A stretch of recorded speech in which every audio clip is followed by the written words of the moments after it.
Okay. So on the other question I had for you was in relation to the president's directive. It seemed to, simultaneous to the Aqua Act getting out there, it seemed to give the aquaculture industry a little momentum in the past year. Could you talk a little bit about what I'm referring to, kind of give a little bit of background on it, and maybe, does a change of administration take away that momentum? It's a great question. Ultimately, we don't know the answer to that. And I will say, I think, demand drives interest in this sector, and the demand in the marketplace is very clear. We need more seafood, and wherever it comes from, the interest in domestic production is high. So I think there is as Peter Drucker would say, the underlying fundamentals are strong. But the EO, the executive order, was really one of the first times in many, many years where an administration has very clearly articulated that the development of a domestic aquaculture sector is a priority. We haven't seen that since probably the 80s. Could you give, I'm sorry to stop you, but could you give a little bit of the background on this? Like what is he asking? What has he got in motion? Well, there's a lot of moving pieces, and we probably don't have enough time to go through all the details. But the bottom line is the directive to federal agencies was recognize that this is a national priority, that over 85% of the seafood that's consumed in this country comes from imports. That creates a very high trade deficit, that we have to address that. It is in our national interest to address that.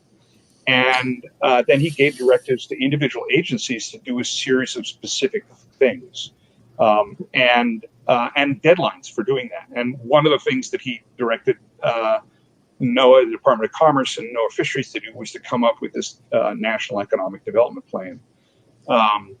There were some other directives that were associated as well. And I think the most important piece for people to understand is it was the first time in probably 20 years that at a national level, this was articulated as a national priority. Now, whether that follows through into a following administration, we will see. There's a lot of debate about what aquaculture should look like and what the environmental restrictions on aquaculture should be as we go forward. I think the most disappointing thing for us in the private sector is that many folks in the environmental community are still stuck in the science that's 25, 30 years old, and they don't recognize the tremendous evolution and innovation that has occurred in the private sector with respect to environmental impact and reducing that.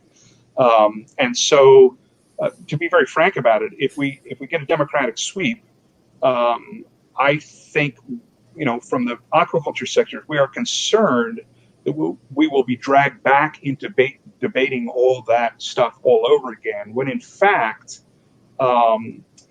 certainly in the scientific community, if you talk to the scientists around this is kind of old hat, and we really need to be focused on, okay, so we've made these innovations, we've made these really radical improvements. How do we now provide a business environment that allows American capital to invest in America as opposed to investing in Central America or South America or China or wherever it is that they've been investing in, because they can't do it in America because of the regulatory climate. So that's really the question that remains. And the one I think really interesting twist on this whole thing is, if we get a D sweep, the Ds are obviously very focused on climate change.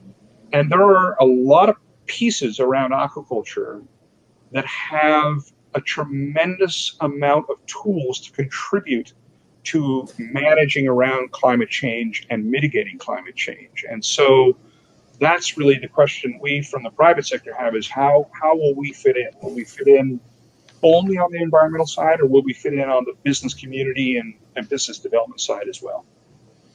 Okay.